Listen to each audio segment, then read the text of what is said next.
Bismillahirrahmanirrahim. Assalamualaikum warahmatullahi wabarakatuh. Waalaikumsalam. Waalaikumsalam warahmatullahi wabarakatuh. Bismillahirrahmanirrahim. Alhamdulillahirabbil alamin wassalatu wassalamu ala rasulil karim wa ala alihi wa ashabihi wa tabi'in ajma'in wa ba'd. Suara aman semuanya? Suara? Jelas Ya, Ustaz. oke, alhamdulillah. Ya, oke. Oke, sebagaimana biasa sambil nunggu teman-teman yang lain, ada yang perlu tanya jawab, kita persilahkan. Saya Pak Yai, Haris. Ya, mangga silahkan. Mas Haris, Assalamualaikum warahmatullahi wabarakatuh. Waalaikumsalam warahmatullahi wabarakatuh. Soalnya ini Pak Yai semenjak Pak Yai mengajarkan atau melatih kami untuk selalu menggunakan rasa dan kesadaran bahwa segalanya itu kodrat dan iradatnya Allah itu kan terus terang ada seolah ada hubungan yang sangat pribadi saya dengan Allah itu terbangun gitu Pak Yai. Iya. Nah ditambah sekarang ada zikir di situ Pak Yai mengajarkan adanya baqo dan fana ya kita sudah mulai berlatih walaupun belum sempurna di sini hubungan pribadional itu makin tebal makin terasa gitu. Iya. Satu sisi ini saya merasa sesuatu yang positif karena dalam konteks mengenal Allah tanda kutip wujud Allah itu makin tampak gitu ya. Saya merasa begitu. Ya. Tapi ada sisi negatifnya Pak Yai. Iya. Paling enggak dalam dua kasus. Kasus pertama ketika sholat berjamaah, itu saya malah cenderung milih sendiri daripada berjamaah. Iya. Karena hubungan pribadi itu seolah-olah lebih mesra. Ya, lebih mesra dan mulai luntur kalau saya berjamaah, apalagi kalau imamnya agak memaksakan lah gitu ya. Itu ada faktor banyak hijabnya lah, banyak hijab. Yang pertama itu, yang kedua pada kasus misalnya saya bekerja ada diskusi yang agak agak pelik itu, saya kok merasa lambat ya menganalisa, akhirnya saya mengungkapkan pendapat. Jadi seolah-olah jadi ya kadang-kadang nggak setuju tapi apa yang ungkapannya ya sudah akhirnya diskusi sudah ganti topik saya baru ketemu gitu. Jadi ya sebenarnya ada kelambatan atau mungkin kadang-kadang saya tahu tapi ada nggak usah aja lah ini kayaknya nggak perlu. Kadang ada bisikan gitu. Jadi seolah-olah jadi tataran di dunia kerja ya agak lambat gitu. Itu Pak Yai. Terima kasih. Apa yang disampaikan oleh salah satu teman kita tadi, Mas Haris ya, itu perkembangan spiritual yang bagus ya, karena ilmu yang diberikan oleh Allah, kefahaman yang diberikan oleh Allah sudah mulai bekerja, masuk ke substansi diri, ke jiwa, ke ruh, ke rasa, ke sadar. Itu berarti fadlun minallah, rahmat dari Allah, izin Allah. Itu bagus ya. Maka dalam proses adaptasi ini terjadi hal-hal yang namanya adaptasi ya begitu ya. Ya, belum nanti masuk ke zikir tingkat menengah, belum ke zikir tingkat tinggi. Jadi itu ya baru lumayan gitu. Alhamdulillah semuanya butuh proses. Nah, ketika kedekatan makhluk dengan Khalik mulai terbangun, terlihat nyata di dalam rasa dan sadar, yaitu yang hebat bukan dirimu loh sebetulnya, tapi yang keren Allah, yang sedang memutuskan, menetapkan, menghendaki, mengkodok dan kodarkan pada dirimu untuk semakin dekat pada Allah. Bahasa hakikatnya begitu. Kalau bahasa syariatnya ya karena ngaji ini kan begitu dah. Iya. Ya, oke. Ya, itu bagus, itu perkembangan bagus. Kemudian berefek ke sholat jamaah. Sholat sendiri lebih mesra, sholat jamaah agak kurang mesra. Itu adaptasi saja. Adaptasi. Kalau nanti sudah sama, ya proses adaptasi itu udah mapan di hati pikiran, sholat sendiri ya enjoy, sholat jamaah ya enjoy. Karena dirimu sudah mampu mendudukkan hati dan pikiran, tidak melihat zohirnya imam, tidak lihat fisiklinya imam, tapi zat hidup yang menguasai imam yang kamu lihat. Jadi hatimu, pikirmu sudah tidak terikat oleh suaranya imam. Kalau tauhidnya belum jadi kan suaranya enak, seneng jamaah, suaranya cempreng, ogah gue jamaah sama dia kan begitu tak? Saking belum jadi hatinya. Padahal aneka suara yang muncul dari sang imam itu kehendaknya imam atau kehendaknya zat hidup yang menguasai imam. Zat hidup. Nah, hatimu, pikirmu sudah bisa nggak masuk ke hakikat itu? Maka hati yang sudah ngerti Allah, faham Allah, kenal Allah. Oke, body imam, suara imam, bahkan bacaan imam sudah tidak bisa mengganggu. Oke, iya, pengenalan dirinya pada Tuhannya. Karena yang dilihat oleh hati pikir orang itu adalah hakikat penguasa sang imam. Penguasa asal suara, penguasa asal gerak, penguasa asal tenaga, penguasa sumber daya kekuatan, penguasa sumber hidupnya sang imam. Jadi makmumnya sudah keren melihat hakikat di balik imam. Jadi sudah tidak terkecoh oleh tampilan dohirnya imam. Dia melihat ke hakikat pengendali, penguasa, pemelihara yang meliputi sang imam. Kalau hatinya bisa duduk begitu ya enak-enak aja. Apanya yang nggak enak? Yang nggak enak karena dirimu sedang dalam proses. Sebab penguasa imam dengan penguasa diri kita satu apa bukan? Satu. Tunggal apa bukan? Tunggal. Ya sudah. Tinggal hati pikirmu masang duduk yang manis di situ. Kalau dirimu sudah paham, ngerti, kenal lewat rasa sadarmu bahwa yang menguasai dirimu, yang meliputi dirimu, yang memelihara dirimu, yang memiliki dirimu, yang punya hidup pada dirimu, dan seterusnya, itu juga yang ada di imam, berarti dirimu mestinya mesra.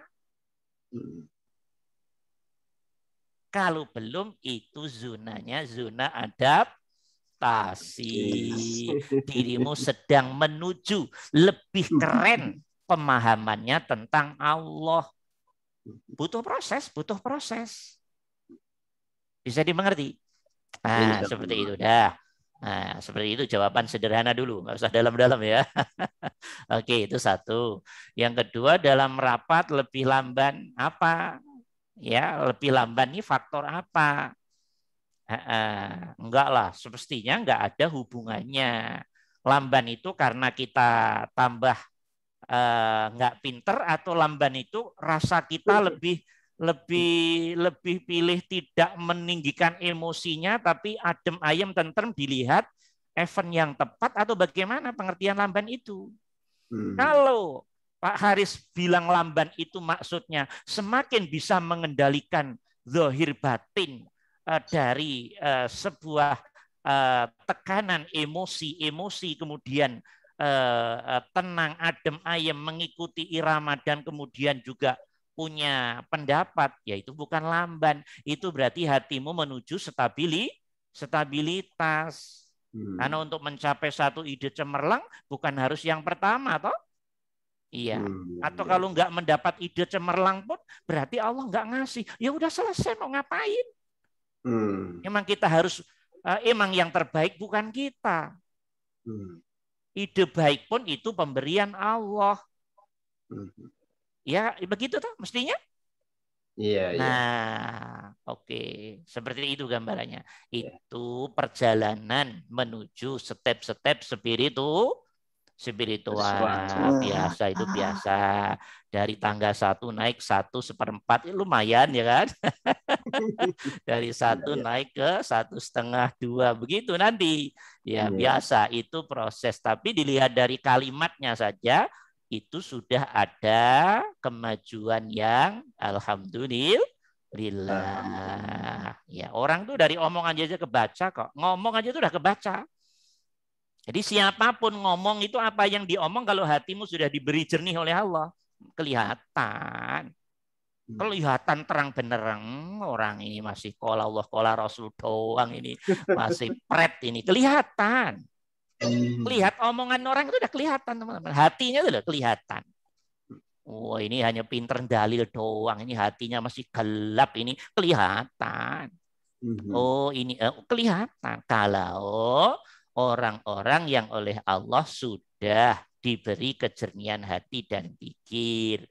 Tapi ending-endingnya kan yang hebat bukan orang itu tah.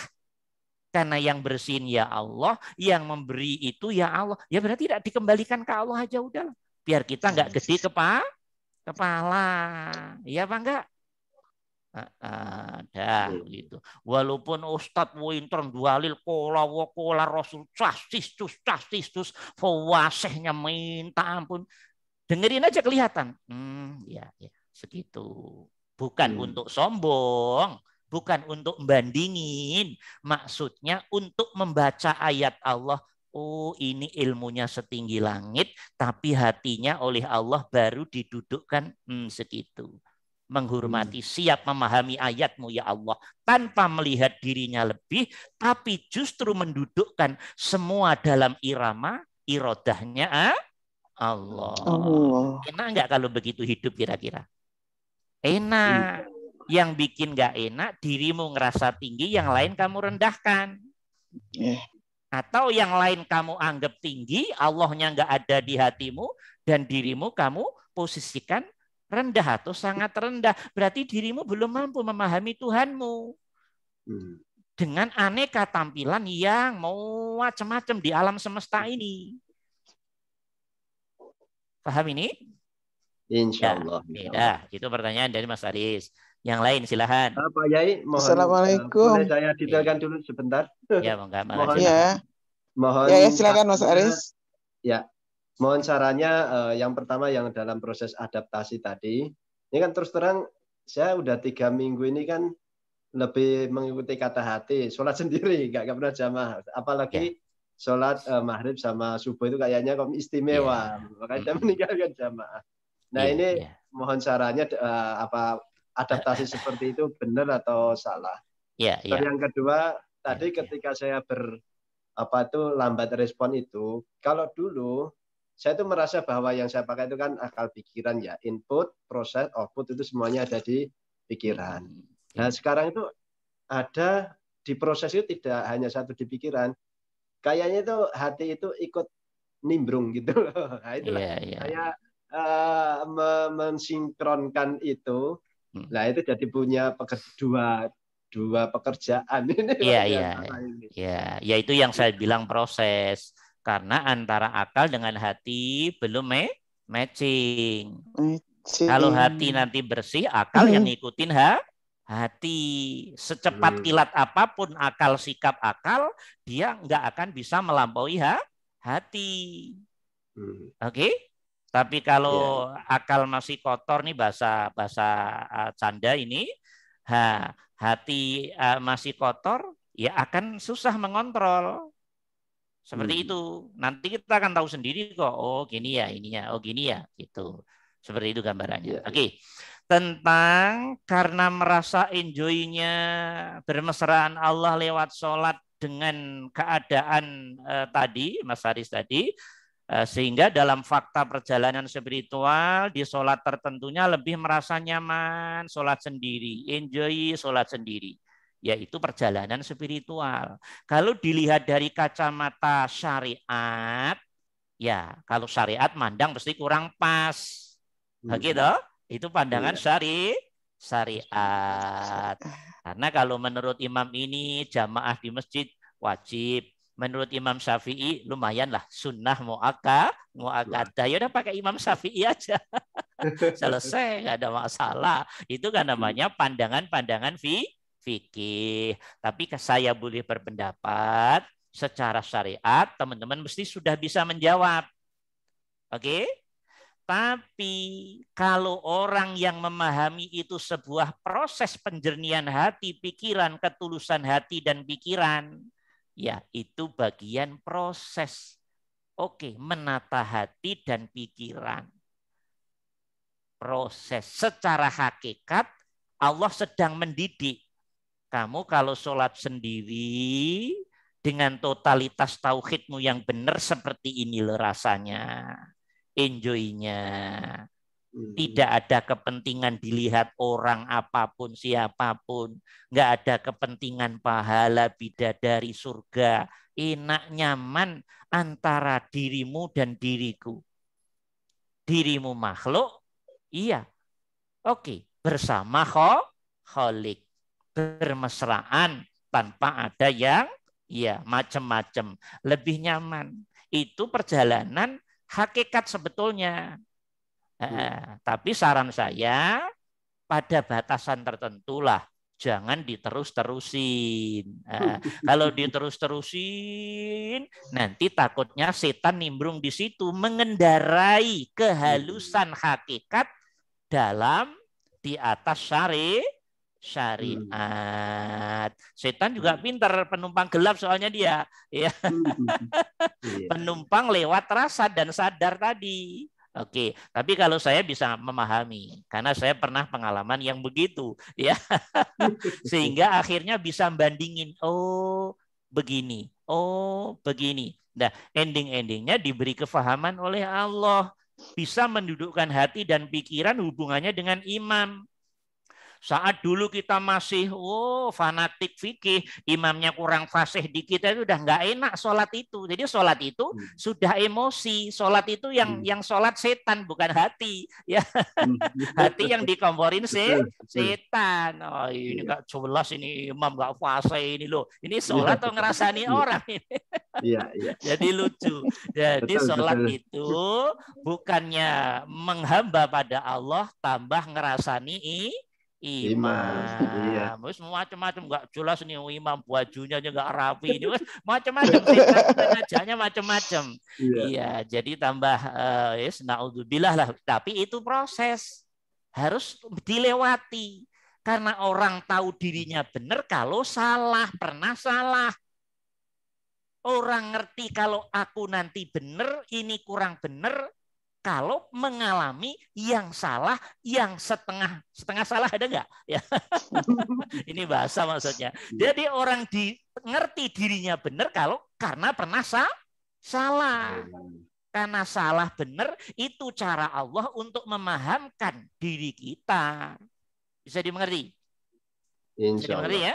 Nah, seperti itu gambarannya. Jangan pada tataran tertentu yes untuk adaptasi. Hakikat kemakrifatan, pengenalan diri pada Allah. Tapi ya jangan terus-terusan. Takutnya setan jadi penumpang gelap nanti di situ. Ya itu bahasa candanya seperti itu. Paham ya? Oke.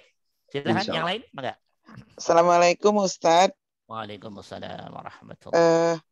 Ustadz, ini saya belum bisa melaksanakan seluruhnya apa yang Ustadz sarankan. Termasuk untuk menjaga wudhu gitu ya. Nah, kemudian zikirnya juga ini saya belum bisa rutin gitu ya. Tetapi saya sejak mendengar penjelasan Ustadz itu, saya selalu bertekad memohon kepada Allah agar dimudahkan, agar diberikan pemahaman. Yang saya rasakan adalah saya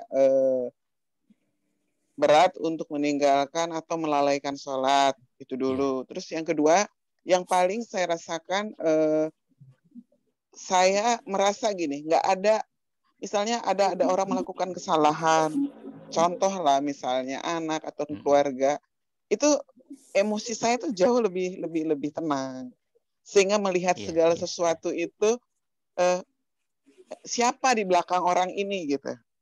Sehingga yang saya rasakan adalah emosi saya itu tidak meledak-ledak. Kemudian yang saya rasakan lagi, pada saat saya misalnya melakukan sesuatu perbuatan yang dinilai baik secara syariat, udah tidak ada lagi ya yang apa ya, wah gue hebat ya, wah gue udah begini. Nah itu sudah mulai padam, Ustaz. Kalaupun sesekali muncul, langsung seperti ada yang mengingatkan, istighfar loh, kan bukan kamu yang melakukan itu gitu. Nah itu aja yang saya rasakan, alhamdulillah Ustaz. Tapi ya saya belum bisa melaksanakan apa yang Ustaz sarankan semua ini, tapi step by step gitu sesuai dengan kemampuan saya. Bagus sekali. Perkembangan spiritualnya itu sudah bagus itu. Kayak Pak Haris tadi, sudah bagus itu. Alhamdulillah. Pada posisi tertentu, Bu Anita sudah diberi perkembangan spiritual yang lebih bagus. Sudah benar semua yang diungkapkan, sudah benar. Ya, sudah ada kemajuan bifadlillah, birahmatillah, biidznillah. Soal kemudian amalan itu belum maksimal, mungkin memang masih dalam proses. Emang orang itu kalau Allah belum, tetap akan ada masalah. Entah berat, setengah berat, semua macam-macam. Itu bagian dari kata Allah, ente ntar dulu. Kalau boleh dibahasakan kasar, ente ntar dulu. Ya, kerjain aja semampu ente. Nah, nunggu dulu sampai kapan Allah kelak dan sadar total. Aku butuh ini ya Allah. Loh gitu. Tapi ini kan nggak bisa kita buat-buat. Kalau syariat kan enak. Zikir ini, oh itu syariat. Di lapangan babak belur ya. Iya, di lapangan berjalan masing-masing sesuai dengan iradah kudrahnya Allah. Semampunya.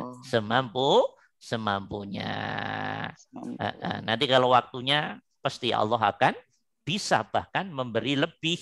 Itu proses. Sama saya dulu pernah diberi pengalaman begitu, tidak tertarik yang begini-begini, enggak tertarik.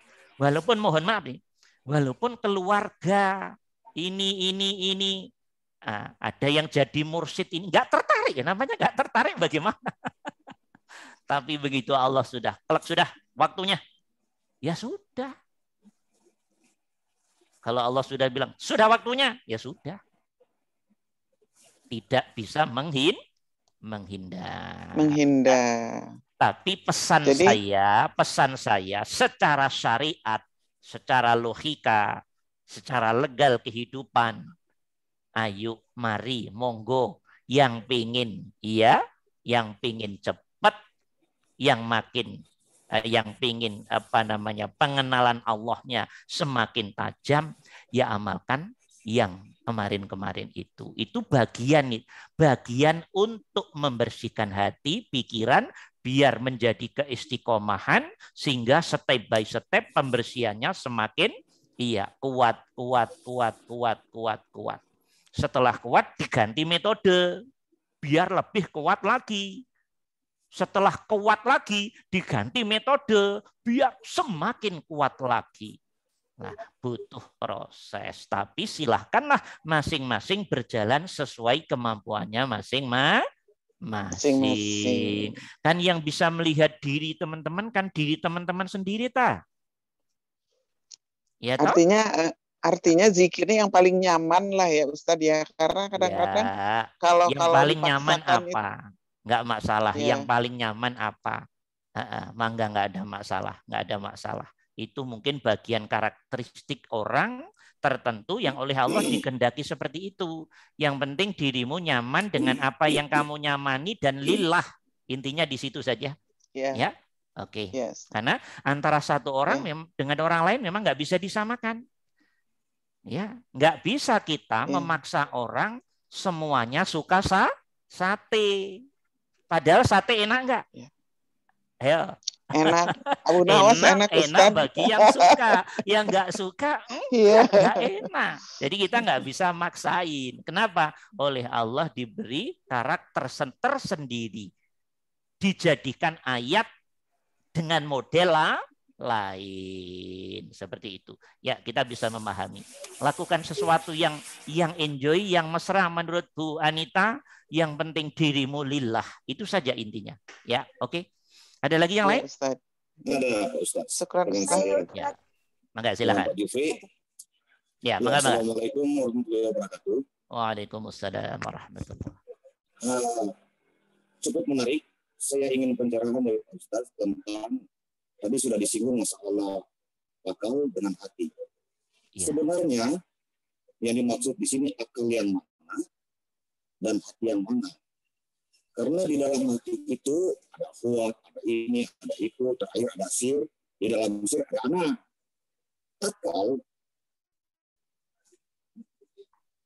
Akal itu sama seperti ini. Inna fi khalqis samawati wal ardi wa fil ikhtilafil laili wan nahari la ayatul lil albab. Hanya bagi orang-orang berakal yang bisa melihat itu. Iya. Juga ada dalam Imam Al-Ghazali, Hudatul Islam, telah menulis dalam bukunya yang cukup juga terkenal, telah membahas tentang akal. Juga tentang hati. Iya. Sehingga di sini timbul pertanyaan, sebenarnya yang dimaksud ini akal yang mana dan hati yang mana, sebagaimana pertanyaan daripada Aisyah terhadap Rasulullah. Ya Rasulullah, dengan apa aku harus sholat? Dengan apa harus sholat? 3 kali pertanyaan, 3 kali juga Rasulullah menjawab dengan jawaban yang sama.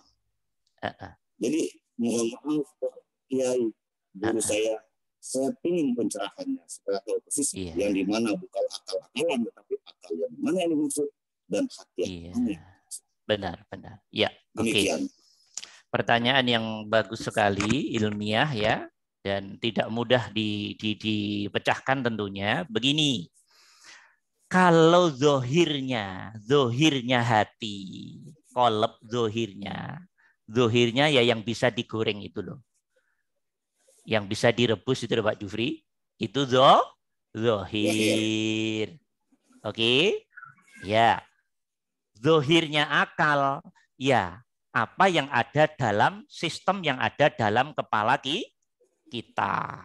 Sistem fungsi yang ada di dalam kepala. Itu zohiruha. Zohirnya. Oke, paham?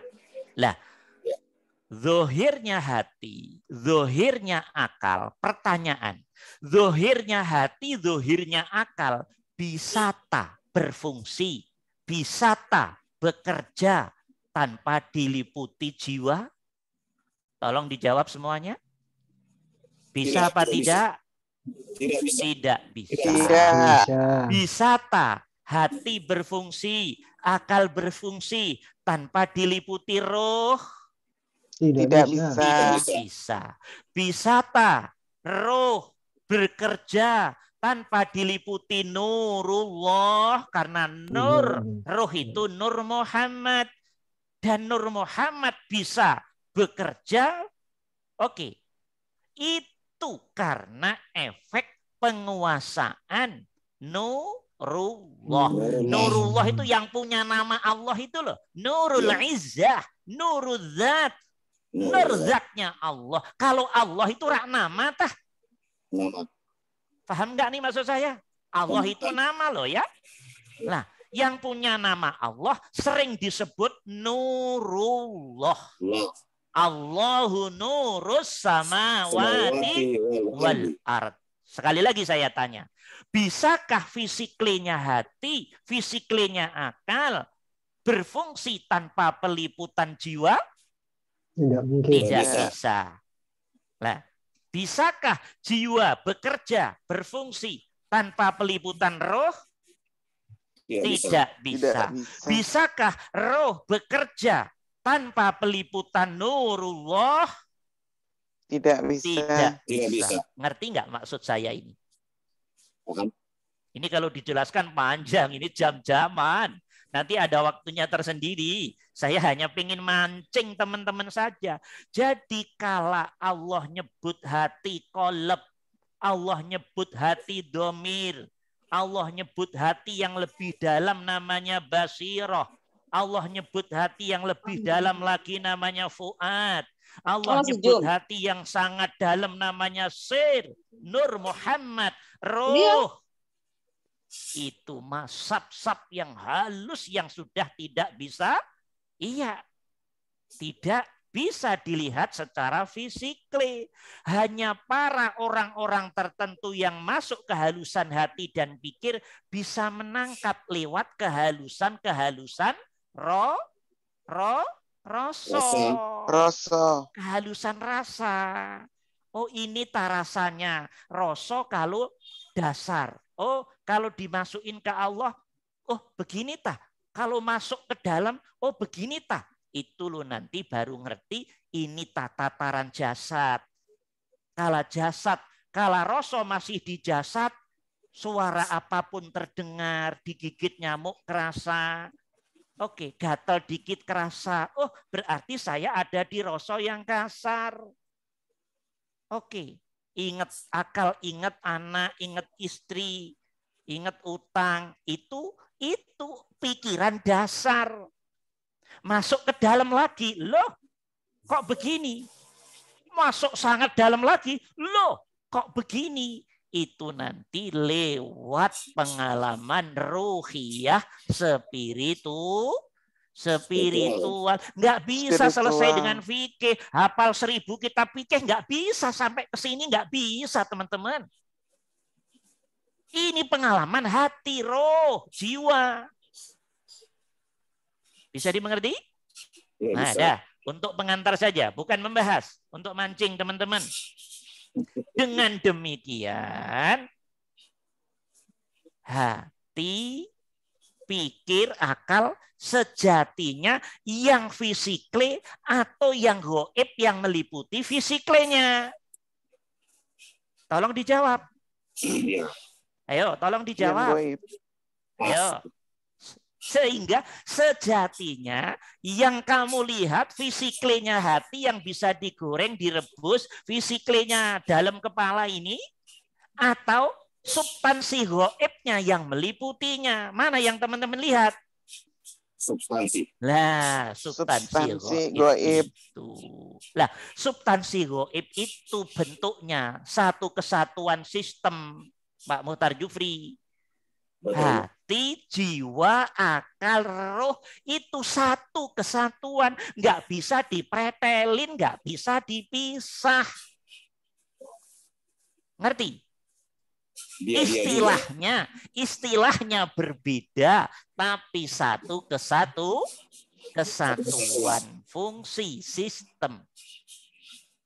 Oke, mereka semua berfungsi, mereka semua normal karena diliputi oleh nurullah.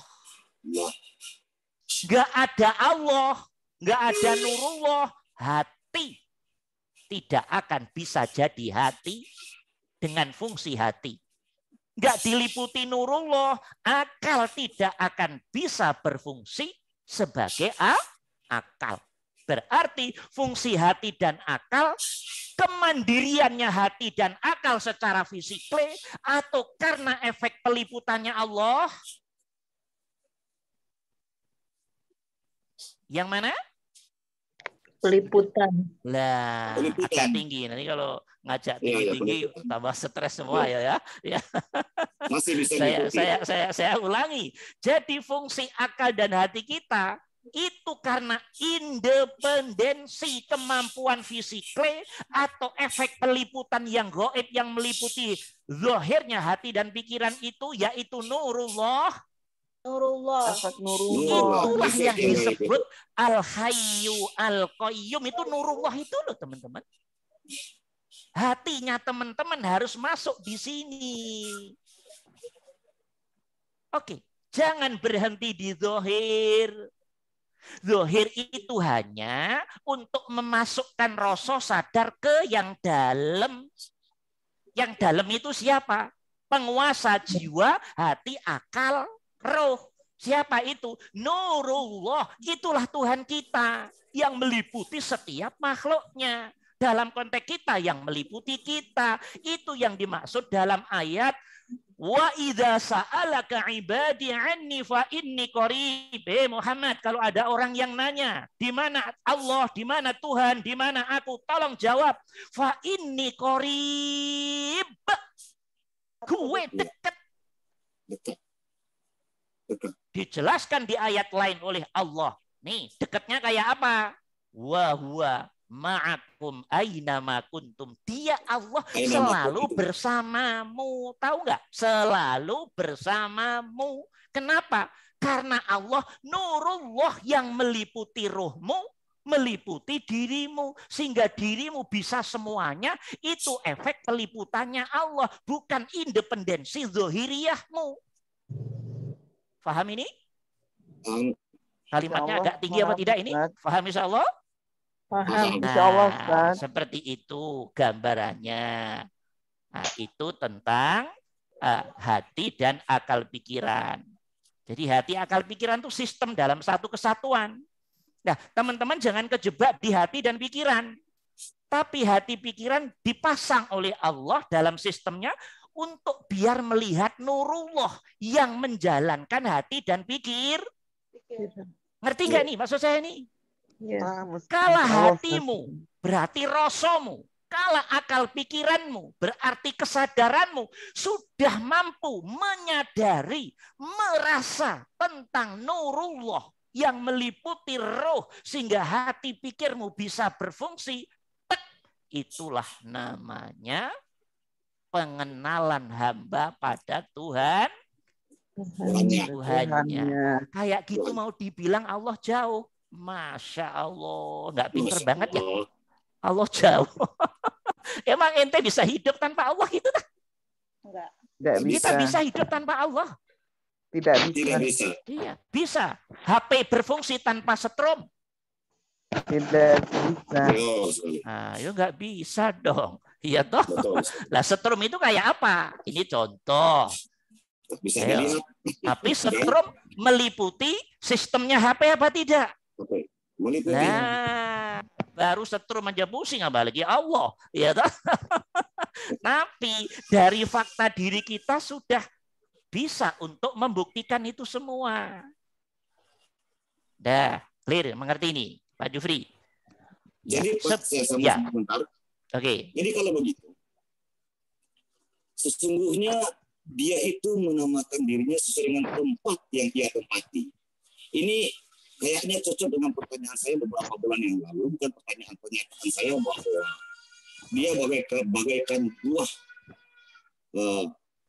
bagaikan buah yang mampu, buah yang tidak berwarna, tetapi dia mampu memberikan 1000 warna.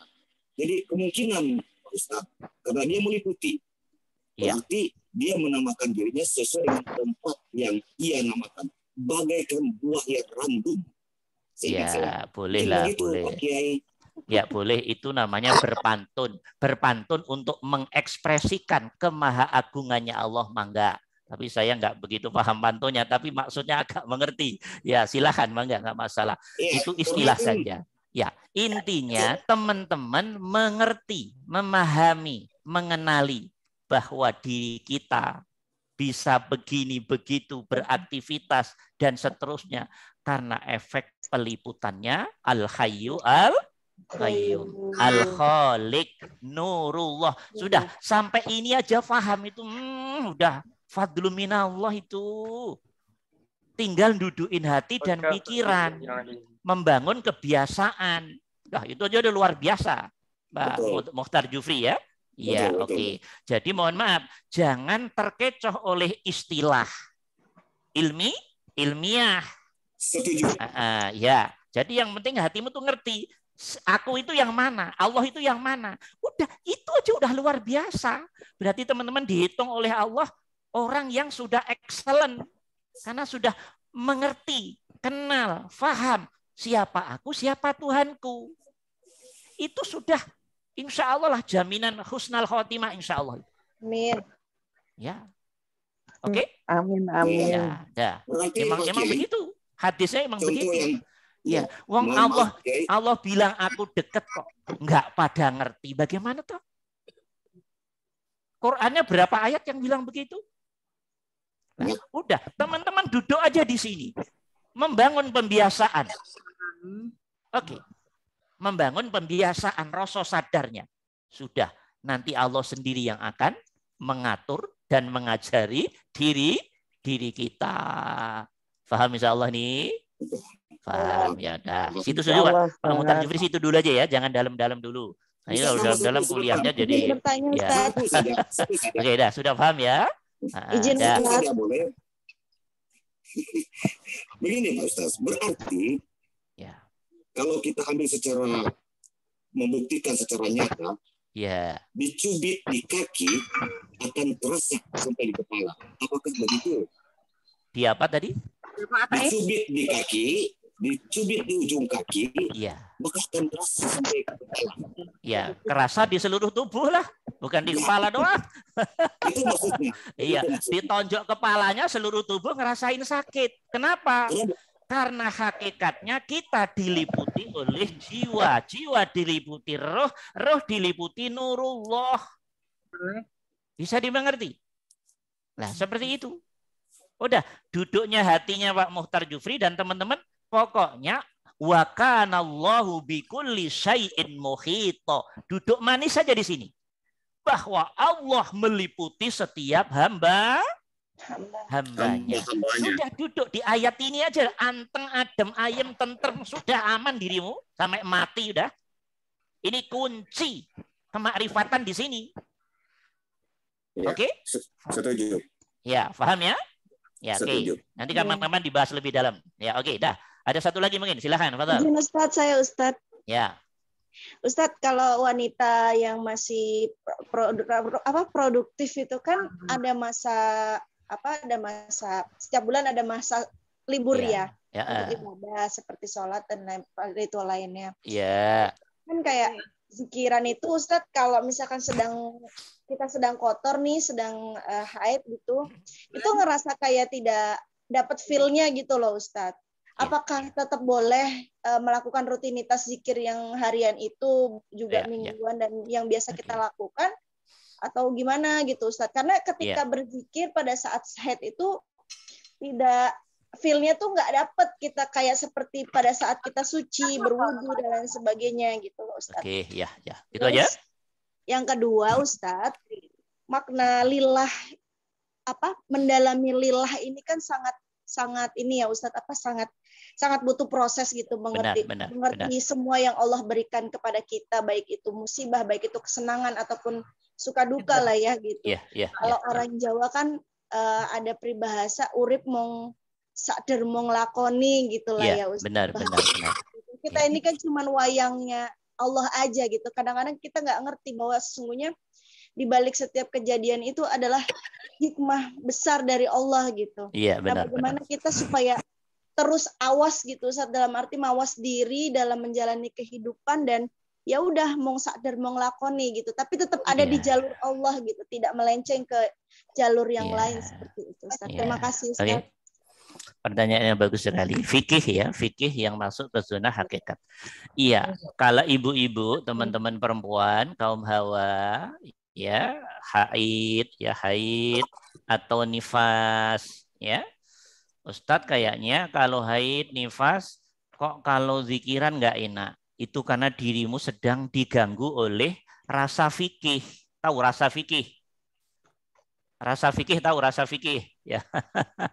Kalau hukum fikih saat men, ya saat nifas melahirkan dulu, itu tidak boleh sholat secara syariat. Tapi ingat loh Novita dan teman-teman yang lain, fikih tetap membolehkan zikir. Jadi zikir itu nggak dilarang. Yang dilarang hanya sholat secara syariat. Wudu, Allahu Akbar, seterusnya sampai Assalamualaikum. Itu yang dilarang, itu yang diharamkan. Tolong dipahami semua. Nanti nggak paham, nanti ribet urusannya kalau nggak paham ini. Oke. Perempuan yang sedang haid, ya toh, yang sedang nifas, dilarang sholat secara syariat. Sholat yang 5 waktu itu loh. Sholat sunnah itu loh, itu diharamkan oleh syariat. Karena syariat melarang, ya sudah, ikuti. Oke, clear ini? Semuanya clear ya? Yeah. Tapi perintah zikir tetap berlaku pada dirimu. Karena zikir itu perbuatan hati, rasa, akalmu, sadarmu. Oke, bisa dimengerti. Juga tidak boleh membaca Quran dengan megang mushaf, bertalafut. Nggak boleh. Itu syariat. Tapi kalau membaca Quranmu di batin, di hati, ulama banyak yang membolehkan. Bisa dimengerti. Jadi ringkas cerita begini saja deh, biar mudah diingat. Haid, nifas perempuan dilarang sholat syariat yang fardu dan yang sunnah. Titik. Dilarang membaca Quran dengan memegang mushaf bitalafut. Titik. Dah itu. Adapun zikir, masa tak dirimu akan melalaikan Allah hanya gara-gara haid? Masa tak dirimu akan putus rasa dan kesadaran serta ingatan gara-gara haid, gara-gara nifas? Siapa yang ngajarin begitu? Ayo, saya ingin tahu orangnya siapa yang ngajarin. Yang dilarang hanya sholat secara syariat. Kalau zikir, ya kalau bisa zikir terus. Zikir nggak kenal haid, nggak kenal nifas. Zikir lewat, ya toh, mandiin anak. Zikir lewat makein baju anak. Zikir lewat, semua. Bisa menjadi media zikir dengan duduk hatimu lillah. Tah itu nggak zikir, tah. Okay. Nah, hanya orang yang belum mampu memahami zikir dalam konteks ini saja. Sebagian, ya apa enggak? Nah, karena mengartikan zikir serem banget sih. Harus megang tasbih. Iya, zikir itu perbuatan hatimu, pikirmu, rasa sadarmu. Zikir pakai mulut tuh salah satu saja metode. Itu pun metode dasar. Metode kelas tinggi udah pakainya hati dan pikir semua. Paham ini? Mengerti? Kok hatimu ngerasa nggak enak? Karena setan mempengaruhi hati dan pikirmu, dirimu belum mampu melepaskan rasa ke fikih-fikihan. Jadi belum masuk ke hakikat. Hatimu belum menemukan jati diri di situ. Kebenaran belum klek, tapi masih kena suara. Kata ustadz dulu, syekh dulu, buku dulu. Kalau nifas, kalau haid, ini begini. Itu mempengaruhi. Alam hatimu terngiang-ngiang dan hatimu belum mampu duduk lurus di situ. Sehingga efek zikirmu tidak nyaman. Karena suara-suara fikih itu tadi. Iya apa tidak? Yeah. Ya itu efeknya. Nggak apa-apa, itu proses juga. Ya, oke? Nikmati aja prosesnya. Ya, nah, sekarang udah mulai ngerti. Ya, sehingga insya Allah akan jauh lebih terarah. Ya begitulah perjalanan hati itu. Banyak pengaruh di masa yang lalu juga. Seperti itu ya. Bisa dimengerti ya? Soalnya kalau misalkan kayak ninggalin rutinitas yang udah biasa gitu kayak zikir kayak ngawalin laginya itu kan nanti kayak butuh effort gitu loh Ustaz. Enggak seperti ketika makanya itu teman-teman banyak yang salah paham. Saya bilang banyak yang salah paham. Yang dilarang hanya sholat secara syariat.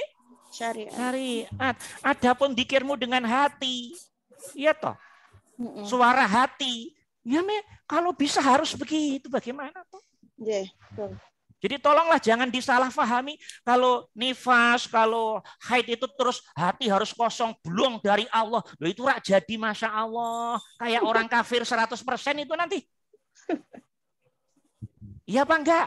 Kalau hati pikiran kosong, belum menghindari Allah. Nah, apa bedanya dengan orang kafir?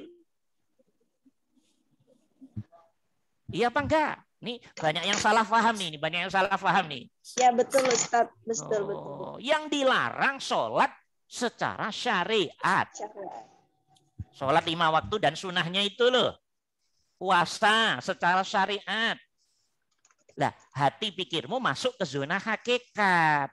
tetap ngadep ke Allah bersamaan apapun aktivitasmu. Itulah hakikatnya zikir. Paham? Sudah mengerti? Mengerti, ya, Ustaz.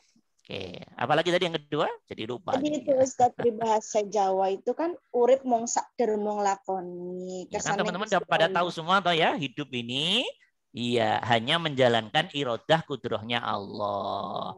Pernah ada rencana lahir kita? Enggak. Tahu-tahu lahir toh? Yang pengen berarti Allah apa kita? Allah. Ada yang berencana, oh saya cowok aja deh, cewek aja. Ada? Enggak. Itu yang pengen Allah. Nah, tidak ada hak memilih kita. Ini yang ada yang pernah milih, saya pengen yang ganteng deh, nggak mau potongan begini, nggak bisa. Semua tahu-tahu sudah kita tinggal, ya begini kita. Oke. Lahir-lahir, tahu-tahu udah jadi orang yang buawel aja. Ya apa enggak? Ya, sementara tangga sebelah jadi orang pendiam. Loh, itu yang pingin orangnya atau Allahnya? Allah. Nah, bisa ngelihat itu enggak? Bisa. Lahir-lahir cerdas, tangga sebelah, masya Allah, boro-boro cerdas, idiot. Itu mau orangnya atau maunya Allahnya? Allah. Terus lanjutin semua deh. Ketemu nanti Allah semua yang pengen. Andai kita diberi hak memilih, pasti pilih yang serba excellent. Iya apa enggak? Ya. Lahir-lahir, bapak ibunya Islam, lingkungan Islam. Jadi orang Islam. Itu pengennya Allah atau pengen kita? Pengennya Allah. Berarti setiap orang beragama apapun, itu pengennya Allah, Al-Hayyu, Al-Qayyum, Al-Khaliq, atau pengennya makhluk? Tolong dijawab.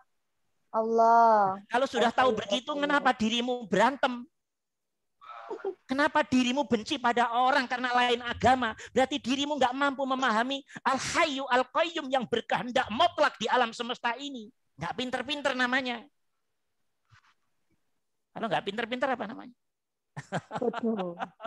Ya nggak pinter-pinter jadi orang. Paham apa enggak? Itu namanya ayat kauniyah. Kalau sudah ngerti begitu ya sudah. Jalankan kehidupan, sadarilah aku hidup hakikatnya menjalankan qadha takdirnya Allah. Aku hidup hakikatnya menjalankan rencana besar Allah dan ketetapan Allah. Aku hidup hakikatnya mengikuti maunya Allah. Allah pengennya sakit. Ya udah diikuti, siap menerima tugas ya Allah. Loh, itu benar. Allah pengennya sakit, dirimu menolak sakit. Benar apa tidak? Tidak. Nah, Allah pengennya dirimu hidungnya pesek. Dirimu menolak hidung pesek. Benar apa salah? Salah. Salah. Karena dirimu berontak pada Allah. Sama Allah suruh ngikuti maunya Allah, tapi dirimu menolak perbuatan Allah, keputusan Allah. Gitu loh. Allah pengennya dirimu hitam umpamanya. Terus menolak tentang kok hitam ya, saya nggak putih. Loh, itu salahmu sendiri. Paham? Ya, mengerti nggak ini? Nah, lanjutin. Jadi hidup itu dianggap lulus kalau orang itu sadar ngerosok dan bisa mengikuti maunya Allah. Menerima maunya Allah. Saat menerima maunya Allah, mati husnul khotimah.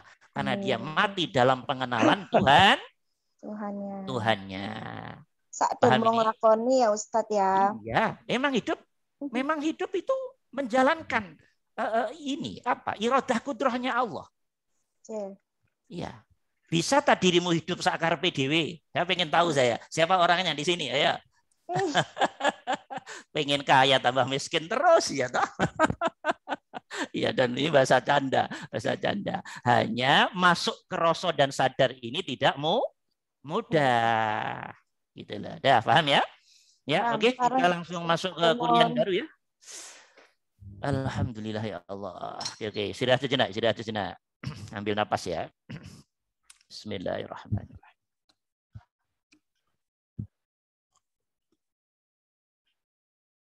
Alhamdulillah. Ya Allah.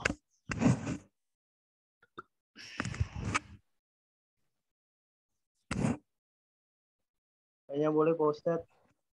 Oh, boleh, silakan. Ya. Kalau ada yang ganjel nanya aja. Materi bisa diundur. Yang terpenting hati teman-teman, pikirannya harus terarah dengan baik. Ya, mangga silakan, nggak apa-apa. Mangga silakan. Siapa tadi? Alim Pak Ustadz. Ya, silakan mangga. Mau tanya itu semua kan kayaknya saya nggak bisa menemukan kata aku, Ustadz. Apa itu? Kata aku. Kata aku. Maksudnya apa ini yang dimaksud? Ya maksudnya semua nggak bisanya kita, semua rasa bencinya kita, sumbernya kan dari dia. Iya, dia itu berarti aku toh? Dianya itu aku, dia, kamu itu satu apa tidak? Oh, pusing ya, ini mulai pusing pelajaran tingkat tinggi nih dah. Ulangi lagi pertanyaannya, ya. Kalau ngajak pusing ora. Ya silakan, pertanyaannya diulangi. Diulangi kayak rasa misalnya kita berantem atau kita tidak mengerti sesuatu. Iya. Sumbernya dari dia. Jadi kayaknya saya nggak bisa menemukan kata aku dalam hidup ini. Iya, benar. Ya. Jadi ada pernyataan begini, Ustadz, saya makhluk belum mampu menemukan kata aku. Jadi yang ada dia. Berarti dirimu dengan dia jauh banget. Karena dia itu kan terpisah toh. Itu mah perjalanan spiritual. Ayo. Sekarang begini. Ketika Nabi Muhammad bilang begini. Ya Rabbi. Anta Rabbi. Itu kalau Rasul bilang anta Rabbi. Nabi dengan Allah berjarak apa tidak? Ayo saya tanya nih, biar pinter nih. Ya maksudnya begitu. Ya, puncak istighfar kan Allahumma anta rabbi la ilaha illa anta khalaqtani wa ana abduka wa ana ala dan seterusnya toh. Anta rabbi itu antara Nabi dengan Allah berjarak apa tidak? Tidak. Nah, tidak. Anta itu bahasa domir saja. Cuman domirnya ini oleh teman-teman yang belum kenal Allah dengan baik, dikira antara hamba dengan Khalik, makhluk dengan Khalik itu berjarak. Itu ekspresi bahasa saja. Ayo, kalau Allah meliputi roh meliputi diri kita, di mana jaraknya? Tolong tunjukkan pada saya. Jaraknya enggak ada. Jaraknya hanya di rasamu. Maka ketika kita bilang antarobi ini keluar diri atau ke dalam diri toh sebetulnya? Ke dalam. Ke dalam yang kamu lihat antarobi engkau Tuhanku ya Allah, yang kamu lihat jiwa yang diliputi roh yang diliputi nurullah, hatimu duduk di nurullah yang meliputi rohmu, yang meliputi dirimu. Anta, paham apa enggak? Anta yang tidak berjarak, hanya ekspresi. Agak tingkat tinggi nih. Ini kalau belum paham bisa sesat ini. Ya. Bisa sesat. Iya, anta Rabbi. Oke. Loh, katanya Allah itu nurullah yang meliputi roh. Ya apa tidak? Ya. Ketika kembali ke pelajaran lama nih, biar tidak sesat. Begitu disebut roh, itu apa sih di dalamnya? Iradah, kudroh, ya toh? Hayat, ilmu, sama, basor, kalam, kan begitu tah? Ya. Ya apa enggak? Ingat pelajaran lama? Ingat? Sifat. Nah sekarang saya tanya, yang berirodah roh atau yang liputi roh? Yang liputi roh. Nah, itu dirimu paham nggak itu? Paham. Yang punya daya kekuatan roh, apa yang liputin roh? Yang meliputi. Nah, yang hidup roh atau yang liputin roh? Yang meliputi roh. Nah, merasa terpisah dengan Allah dirimu? Tidak. Nah, berarti domir antarobi hanya ekspresi hubungan antara makhluk dengan Khalik, bukan urusan jarak yang buat dirimu berjarak dengan Allah karena kebodohan kita. Paham apa enggak? Bodoh, belum ngerti diri, belum ngerti Tuhannya. Nggak paham diri, nggak paham Tuhannya. Jadi bagi Allah mah, ana, anta, huwa sama saja. Oke, ngerti nggak? Allah kenal jarak apa enggak? Saya tanya nih. Allah dan Khalik dan makhluk berjarak apa tidak? Tidak. Nah, kalau tidak berjarak, domir ana, anta, huwa berarti sama apa tidak? Sama. Hanya untuk mengekspresikan kebutuhan bahasa. Itu loh. Oke. Bisa dimengerti? Bisa dimengerti ini? Nah, ini saya kasih tahu ya. Kalau teman-teman nanti ngaji ini terus nih, ngaji terus, pahamnya Allah semakin tinggi. Zikir 1, dasar, menengah, tingkat tinggi dikerjain. Nanti kalau teman-teman dapat fadl dari Allah, teman-teman akan ini tingkat tinggi dikit ya, akan diberi satu peristiwa oleh Allah, namanya peristiwa musyahadah. Oke. Jadi Al-Hayyu Al-Qayyum Al-Khaliq mengenalkan dirinya pada orang yang dikehendakinya. Bahasa sederhananya, innani anallah. Ya gue ini loh coy, Allah itu. Gue ini loh bro, Allah itu, Al-Hayyu Al-Qayyum itu. Tapi itu dalam alam hatimu. Loh, berarti Allah nggak berjarak. Baru dirimu. Loh, kaget. Kalau begini kan paham lewat kuliah tah. Nanti Allah sendiri loh ngenalin dirinya sendiri. Namanya peristiwa itu dalam dunia kemakrifatan namanya musyahadah, penyaksian langsung. Hati, pikirmu, jiwamu, rohmu, Allah mengenalkan. Jadi yang mengenalkan Allah tentang Allah pada hambanya, ya Allah sendiri. Kalau makhluk nggak bakalan ngerti Allah.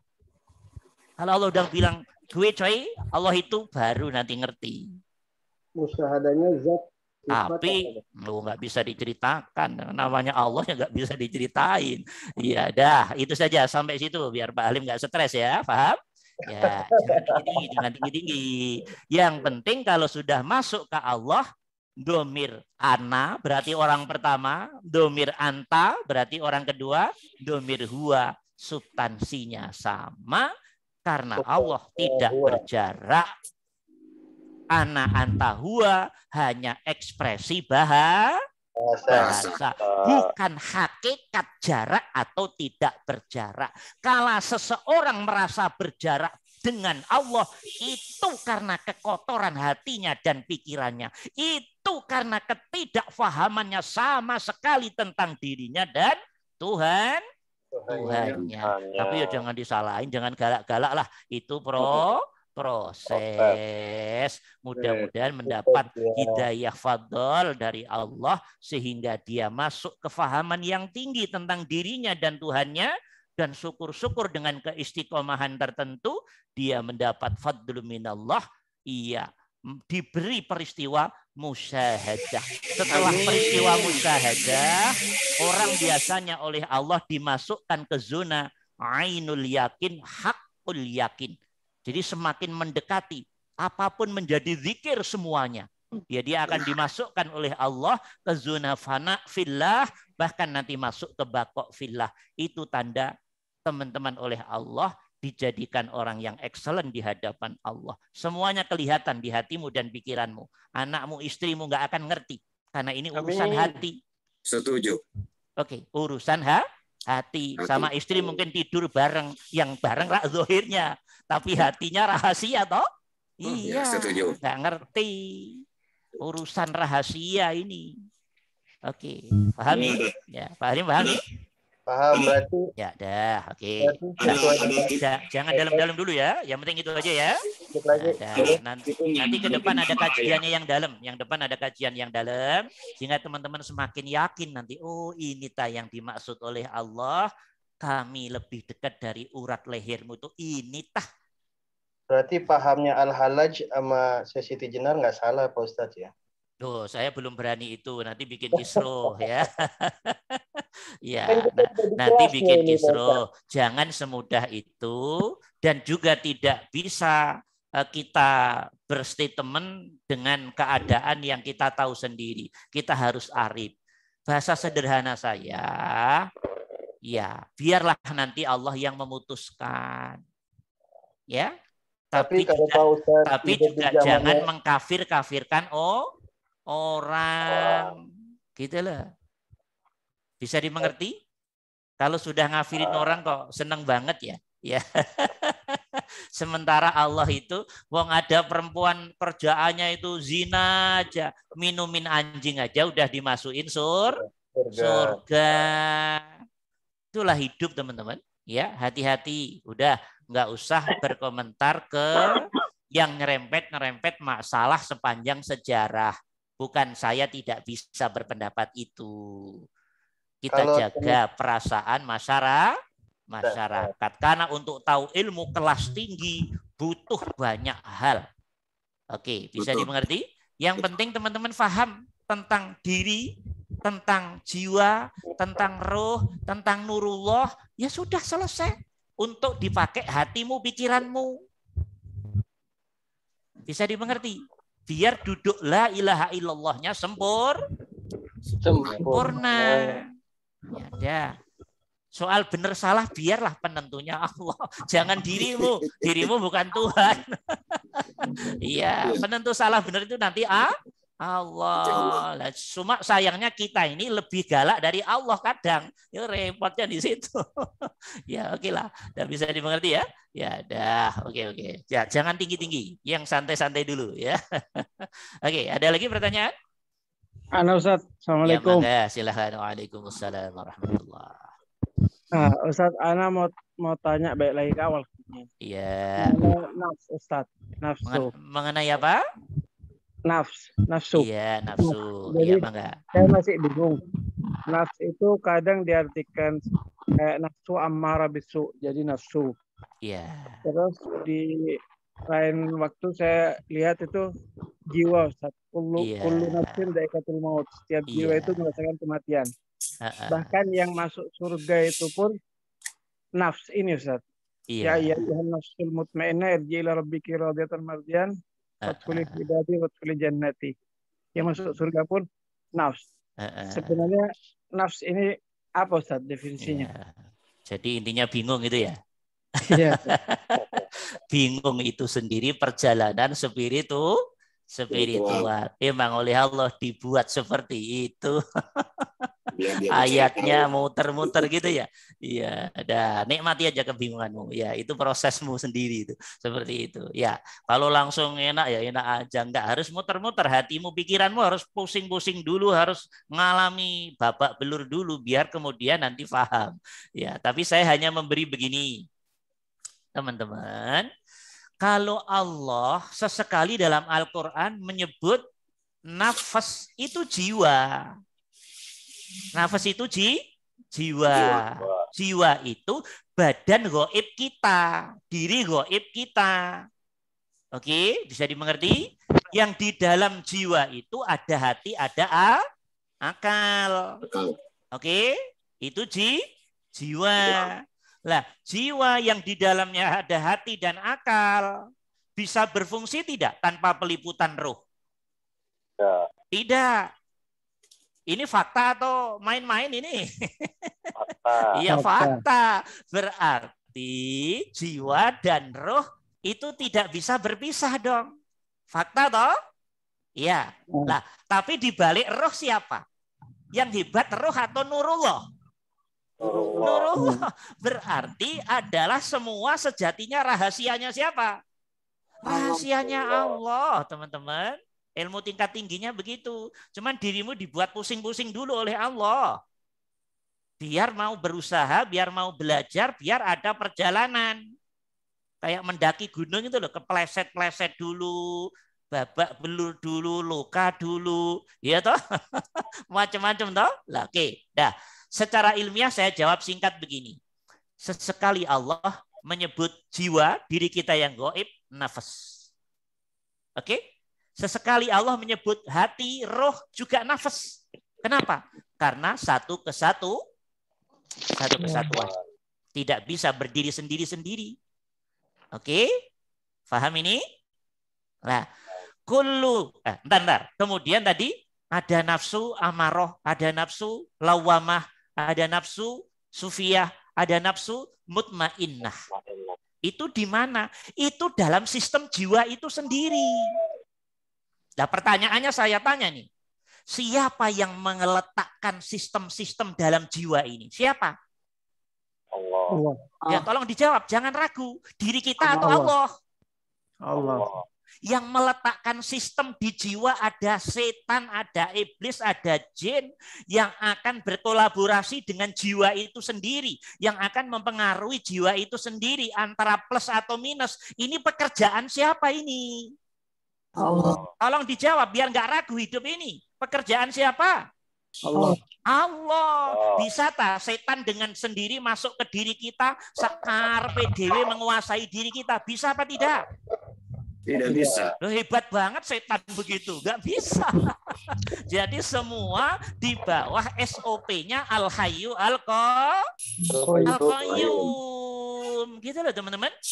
Semua di bawah pengaturan, penguasaan, pengendalian, pemeliharaan pada batasan-batasan yang diinginkan dan ditetapkan Al-Khaliq, Al-Hayyu Al-Qayyum, Nurullah yang meliputi jiwa tadi.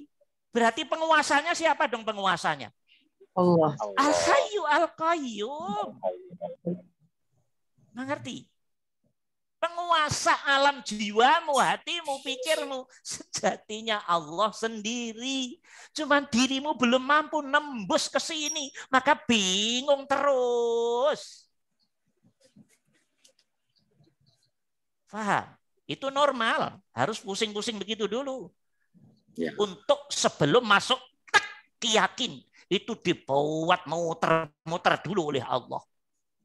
Baru loh ternyata jenengan tanya Allah. Loh, nanti kalau udah jadi begitu. Ya sekarang proses. Sekarang proses. Menuju titik puncak hakul yakin. Seperti itu. Nah, pertanyaan berikutnya. Di dalam diri ditanam nafsu namanya nafsu amaroh. Nafsu amaroh ini adalah makhluk setan, jin, iblis yang ditugasin oleh Allah agar memelesetkan diri manusia. Yang merintah agar melesetin ini siapa? Allah. Allah. Bisa dia melesetin kita tanpa seizin Allah? Tidak bisa. Tidak bisa. Oke. Bisa dimengerti? Ya, jadi kalau diri kita ini mohon maaf, salah, khilaf, silap, itu sejatinya perannya setan toh? Iya. Setan diizini Allah apa tidak? Diizinkan. Lah, diri kita ngikuti setan apa tidak? Iya apa tidak? Ngikuti setan tadi apa enggak? Iya. Jangan. Ntar dulu bahasa syari itu syariat. Iya bisa jangan enak aja ya begitu syariatnya. Tapi setiap orang pasti ngalamin salah ya apa enggak? Iya. Itu artinya dirimu bukan penguasa dirimu sendiri. Paham apa tidak? Super. Kalau dirimu menjadi penguasa hakikat dirimu sendiri, dirimu tidak akan pernah salah satu kali pun seumur hidup. Tapi faktanya tidak. Itu bukti dirimu dikuasai, kekuatan di balik dirimu sendiri. Itulah Tuhan kita. Itulah Al-Hayyu Al-Qayyum. Diri kita dikendalikan oleh Sang Maha Penguasa Tunggal, setan, jin, iblis yang ditanam juga ikut SOP-nya dia, malaikat yang ditanam juga ikut SOP-nya dia. Berarti apa? Hakikat hidup adalah hanya menjalankan irodah kudrohnya Al-Hayyu Al-Qayyum. Tapi jangan diomong, cukup di hati. Jangan diobral ilmu ini. Rusak nanti dunia kalau diobral. Paham? Cukup di hatimu. Di kefahamanmu, di pengertianmu, di rasa dan sadarmu. Oke, bisa dimengerti? Bisa, Ustaz. Bisa dimengerti? Contoh, ini contoh. Ada seseorang, dia mencuri, umpama ini mencuri ya. Yang ngajak mencuri siapa? Tolong dijawab. Setan, kata setan, wah gue dijelek-jelekin terus katanya. Ya, ya, yang ngajak mencuri, yang ngajak berbuat tidak baik siapa? Setan. Teman-teman sadar nggak? Setan itu ngajak begitu diizinin oleh siapa? Allah. Tapi jangan ngomong-ngomong ke orang ya. Jangan ngomong-ngomong ke orang ya. Kata Allah, wong gue begini disuruh Allah kok ente pada jelek-jelekin gue toh? Berarti ente nggak pada paham gue dan Allah ente, kata setan. Ya.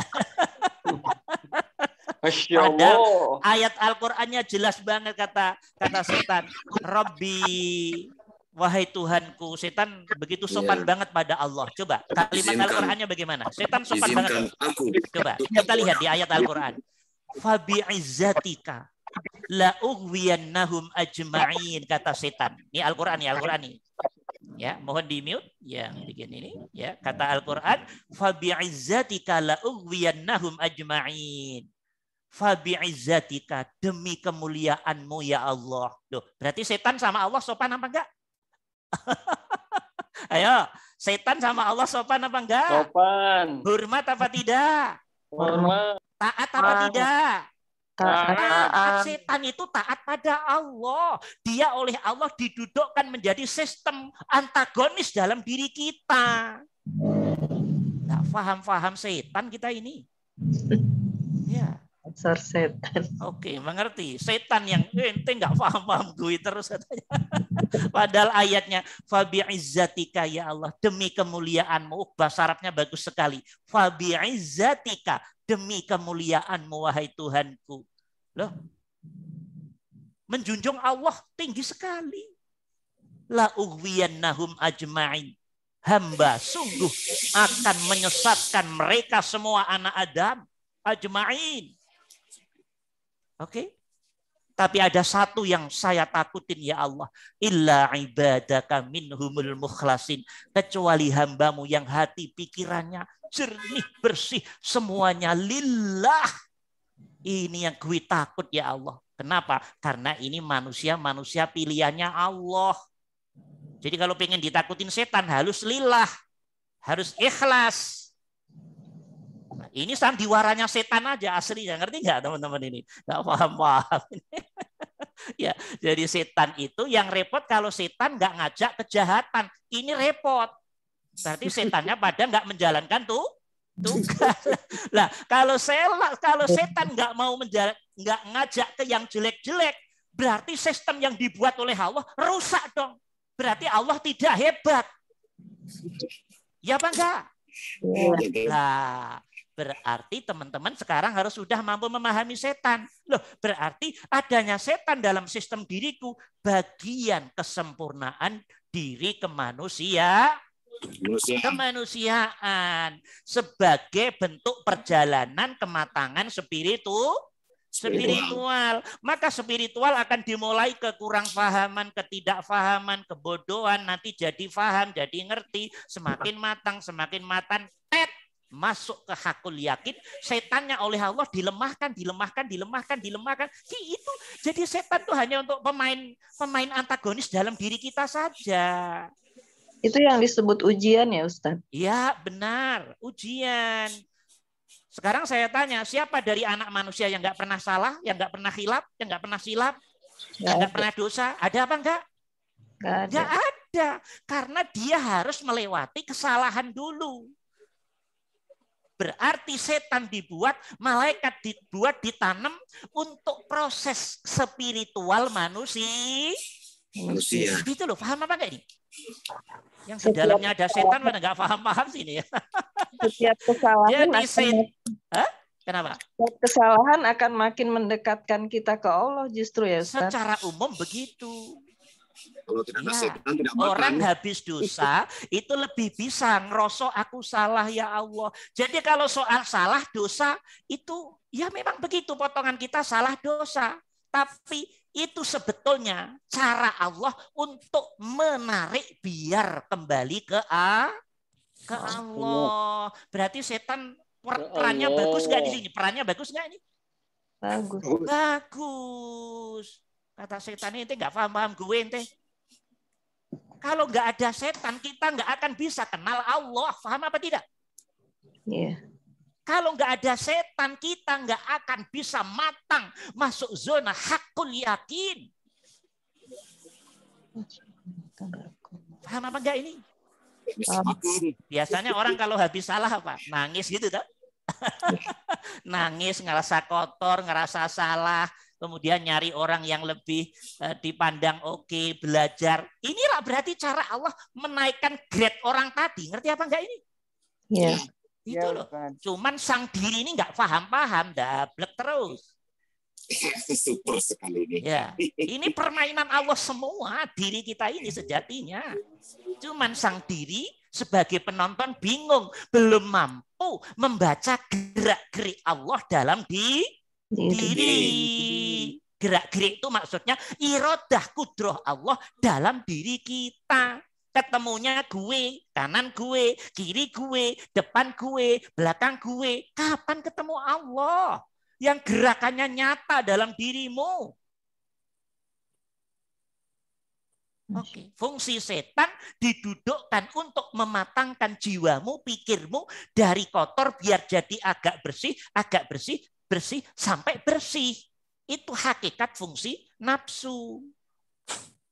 Paham nggak ini? Kok sudah dibuka? Ya Allah. Loh, saya buka nih biar nggak ada yang tanda tanya. Kata setan lah kurang ajar, udah dibuka nih rahasia gue, gitu ya. Apalagi sudah terbuka. Ya Allah, setan agak marah ini, nggak apa-apa lah, sesama hamba Allah. Jadi sebetulnya setan itu ditanam oleh Allah untuk itu, teman-teman. Lah, maka yang penentunya setannya atau Allahnya? Allah. Ya, Allah. karena nggak mungkin setan melebihi SOP-nya Allah. Tuh teman-teman, bisa dimengerti? Bisa. Allah. Ya. Kepada Allah di surat apa, Ustaz? Kenapa? Ucapan setan tadi kepada Allah di surat berapa? Ntar nanti suratnya, ayatnya saya lupa saya. Ya, nanti kita dicariin. Ya, saya agak banyak hafal tapi surat-surat gitu kadang lupa. Ya, oke, dah. Fa bi'izzatika la'ughwiyannahum ajma'in illa ibadaka minhumul mukhlasin. Itu komunikasi Allah dengan setan. Dah, kamu ditanam aja di manusia untuk menjadi sistem dia. Karena manusia tidak disebut manusia kalau di dalamnya tidak ada setan, jin, iblis dalam sistem nafsu amarah. Nah, amarah akan jadi bersih, akan menjadi nafsu supiyah, masuk ke mutmainnah kalau seseorang sudah semakin paham Allah, ngerti Allah. Oke, semakin banyak zikir, semakin lillah dari zona nafsu amarah, nafsu yang jahat dilenturkan oleh Allah masuk zona yang lebih bagus. Yang ngelenturin nafsu ini siapa? Saya tanya. Allah. Loh, berarti semua orang permainan Allah tah? Iya. Nah, maka ayatnya kan bilangnya begini, innan nafsala amaratum bisu. Sesungguhnya nafsu amarah ini yang dimaksud. Nafsiyah amarah ini. La amarah bisu, selalu merintah ngajak pada yang jelek-jelek. Itu tugas dari Allah. Illa ma rahima rabbi. Kecuali yang dirahmati Allah, yang nafsu tadi. Udah kata Allah, kalau Allah udah bilang, udah. Ayo, sudah berhenti. Maksudnya, ayo kamu lunak. Kalau Allah sudah bilang ke nafsu, lunak, maka nafsu tidak terlalu kuat mengganggu seseorang tadi. Efeknya seseorang dari pengalaman kotor menjadi yang lebih bersih, Ini semua permainan Allah, permainan Tuhannya setan, permainan Tuhan kita, permainan Tuhannya iblis, permainan Tuhannya nafsu, permainan Tuhannya malaikat, permainan Tuhannya setiap sesuatu di alam semesta ini. Itulah dia Tuhan kita yang maha kuasa. Sudah mulai kenal ini Tuhan kita? Insya Allah. Aduh, saya mulai pusing. Ya Allah, ya, makanya para arifin, teman-teman, orang yang sudah kenal Allah, tidak ada satupun makhluk yang dia benci. Kenapa? Dia sudah paham. Dia sudah diberi paham oleh Allah. Sampai setan pun tidak akan dibenci. Mana ngerti loh, ternyata inti jalanin tugas doang tah. Dan yang diuntungkan aku, suwun ya setan ya. Tanpa engkau aku nggak sampai ke hakul yakin ini kok. Tanpa engkau nggak sampai aku ke faham pada Allah sedalam ini. Suwun setan ya. Sekali-kali terima kasih pada setan ya. Ya kata setan itu udah mulai pinter ya coy, bro, oke bro gitu. Oke, dah seperti itu gambarannya. Dah, karena kalau kita masih duduk di fikih ini pasti pembenci setan, minta ampun bencinya pada setan. Iya apa tidak? Betul. Ya, jadi dia baru memahami setan secara tekstual, belum masuk ke hakikat fakta diri. Ya biasa, nggak salah juga, itu proses. Nggak usah disalahin, itu proses. Ya, dah seperti itu gambarannya. Paham? Bisa dimengerti ini semuanya? Nah, itu nafas seperti itu. Nah, kalau Al-Quran bilang kullu nafsin dha'iqatul maut, setiap jiwa akan, itu jiwa itu yang dimaksud teman-teman, jiwa yang goib itu loh. Jiwa yang goib itu tidak mati, tapi hanya merasakan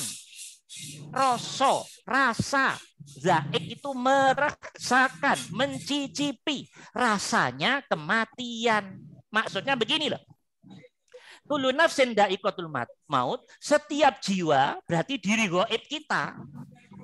Begitu roh dicabut, roh yang di dalamnya diliputi nurullah dilepas dari badan, maka si jiwa yang di dalamnya ada elemen hati dan akal yang gaib tadi, dia merasakan proses sakitnya kematian.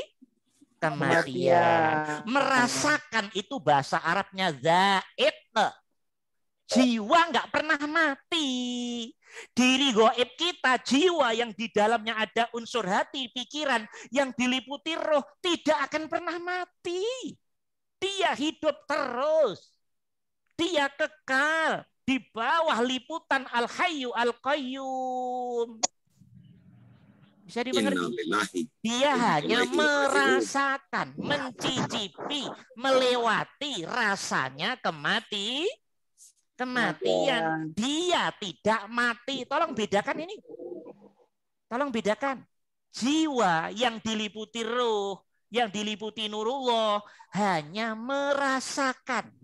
Tahu rasa ya? Merasakan rasanya kematian. Tapi tidak mati. Tolong dibedakan nih kalimatnya. Jiwa terus akan melanjutkan kehidupan di alam barzakh. Melanjutkan di alam berikutnya. Yaumul hisab. Akan melanjutkan ke alam berikutnya. Jannah wan nar. Yang mati hanya zohirnya gitu. Zohir jasad itu menurut bahasa sosial mati. Tapi di mata Allah ada tak yang mati? Tidak ada. Iya, itu hanya tampilannya saja teman-teman. Zohirnya mati, busuk, ya toh, dimakan mikroba, ya toh. Kemudian jadilah dimensi terkecil dari benda, partikel-partikel atom dan seterusnya. Ingat, adakah satu atom yang lepas dari pantauannya Allah, ilmunya Allah, kekuasaannya Allah, pemeliharaannya Allah? Tidak ada. Nanti dia tetap ada di mata Allah, penglihatan Allah, kekuasaan Allah, pemeliharaan Allah, tah? Ya apa enggak? Ya. Kemudian nanti akan ditemukan lagi dengan rohnya. Namanya yaumul ba'as. Berarti kematian sejatinya hanya sebuah proses. Apanya yang mati saya tanya? Yo, mana yang mati? Yang mati mana? Jasadnya. Iya. Itu pantauan sosial tah. Itu pantauan sosial. Nanti dia dikumpulin lagi dengan roh kok. Berarti itu namanya proses. Cuman syariat sosial mengistilahkannya itu mati. Padahal aslinya dia menjalani step proses. Cuma diistilahkan bahasa syariat, bahasa legal kehidupan karena berpisah. Kemudian muncul istilah mati. Padahal itu hanya proses kehidupan. Bisa dimengerti? Bisa, Ustaz. Paham? Nah, makanya jangan takut mati. Mati kok takut. Kita harus melewati dari alam kandungan keluar ke dunia ke alam. Ini proses. Oke, yang repot nggak mau mati, pengen di dunia terus lah. Itu udah Fir'aun itu. Ya. Fir'aun mati juga, Ustaz. Ya, Ustadz, kalau jiwa itu kan tadi Ustadz bilang ada rasa dan sadar ya Ustadz. Iya. Kalau jiwa itu hanya merasakan mati tapi sesungguhnya tidak mati, masih membawa rasa dan sadar, Ustadz. Iya. Jadi rasa dan sadar itu adanya di jiwa itu. Oke, mengerti teman-teman? Jiwa dan rasa dan sadar itu melekat pada jiwa yang gaib. Jiwa itu diliputin roh. Roh diliputin siapa? Nurullah. Ngerti apa enggak? Berarti rasa dan sadar terus ada bersamaan jiwa, bersamaan roh. Itu nggak bisa dilepas. Makanya orang mati udah nggak bisa ngerasain. Lah itu karena nggak paham. Apa-apa kalau nggak paham susah toh? Iya. Ya, sekarang udah paham. Alhamdulillah. Nah, fadlun minallah berarti kalau paham. Maaf Ustaz, maaf Ustaz. Boleh masuk Ustaz. Oke, boleh, silahkan. Maka kalau jadi malam ini digunain bertanya aja ya. Oke, silahkan. Yang penting teman-teman nyaman semua, maksudnya paham, ngerti. Maka silahkan. Kalau peristiwa mati dengan peristiwa tidur ya Ustaz. Ya. Pertanyaannya apa nih pertanyaannya? Membedakan peristiwa mati dengan peristiwa tidur. Kalau tidur itu yang kalau kita tahu itu tidak ada kesadaran, tidak ada rasa, Ustaz ya. Iya. Ya. Sedangkan mati di situ dikatakan merasakan dan menyadari itu kematian itu. Iya, oke. Ya. Terima kasih, Pak.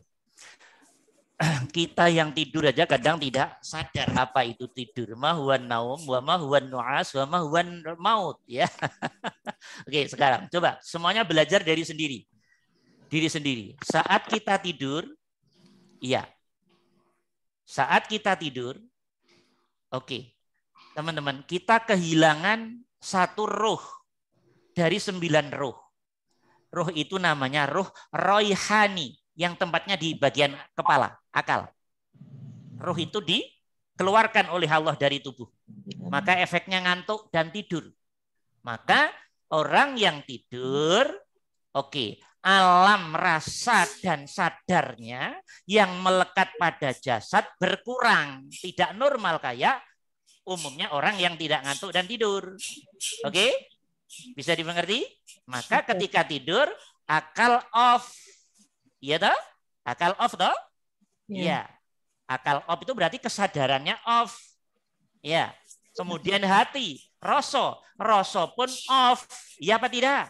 Iya. Nah, maka kalau hanya disentuh di ini mereka nggak ngerasa. Oke? Ditendang baru ya. Dicubit baru ya. Sekedar disentuh di ini enggak, dia enggak. Ya. Jadi rasa dan sadarnya ya pada fungsi tertentu di-off-kan oleh Allah biar istirahat. Pertanyaannya, kalau orang tidur tetap bernafas apa tidak? Tetap. Semua fungsi dan sistem tubuh normal apa tidak? Normal. Berarti dia hanya kehilangan satu ruh kecil yang sedang dikeluarkan oleh Allah dari akalnya. Namanya ruh roihani.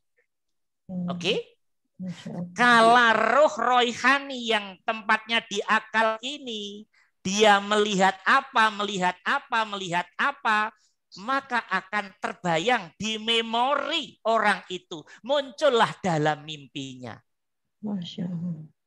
Ruh roihani itulah yang membuat rasa dan sadar. Maka teman-teman kalau mimpi kayak melihat diri sendiri, Ketemu ini, ketemu itu, melewati peristiwa ini itu, teman-teman sadar toh itu aku, ya toh?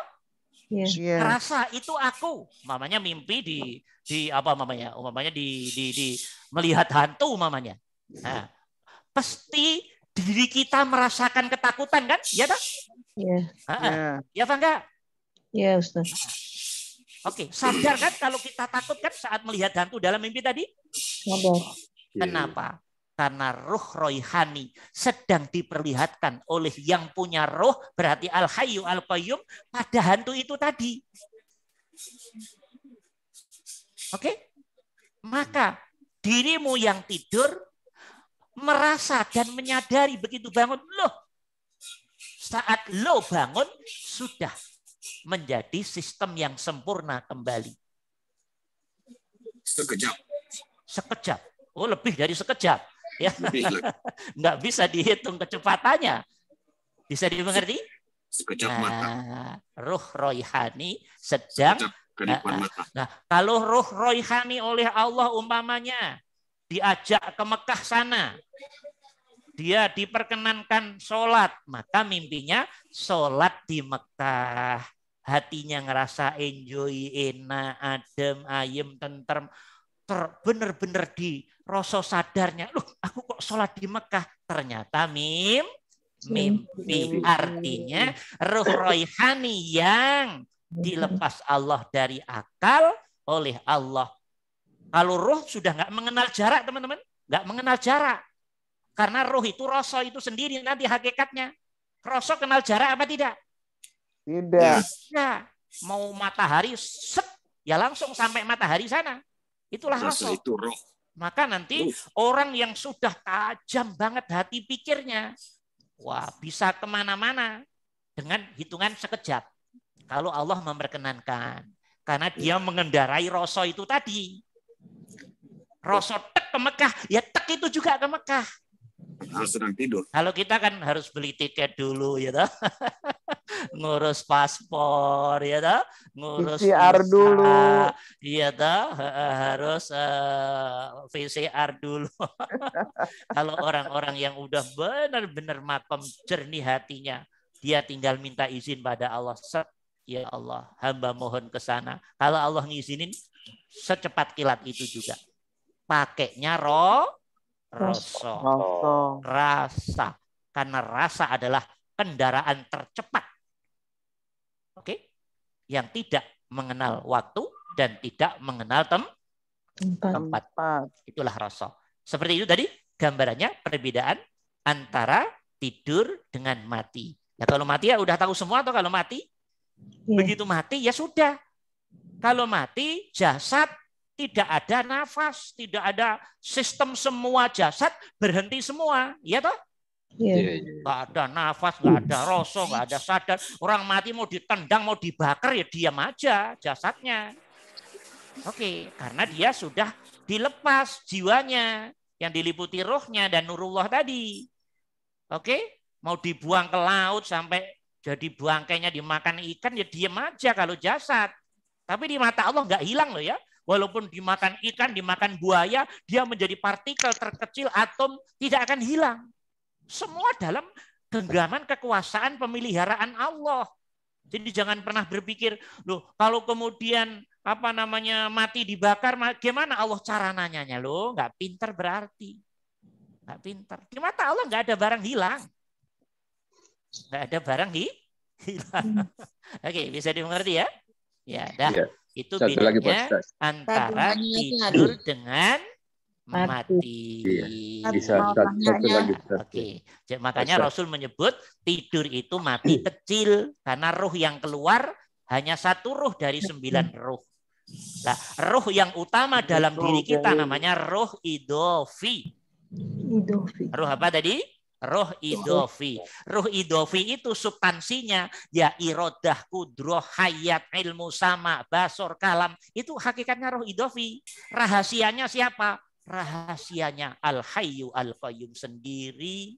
Allah sendiri di balik itu. Oke, seperti itu gambarannya. Paham? Bisa dimengerti? Ya. Apalagi yang belum paham? Satu lagi Pak Ustaz. Taruh yang lain gantian. Ya Pak Abdullah, apa lagi? Pak Ustaz. Mau tanya Pak Ustaz. Pak Ustaz. Ya, Mangga, silahkan. Siapa duluan? Ya.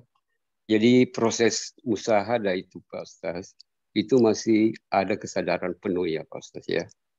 Sedangkan apakah bisa dikatakan bahwa proses awalnya itu adalah proses ihsan, yang maksudnya itu kita seolah-olah memandang, seolah-olah mengupayakan begitu Pak Ustaz.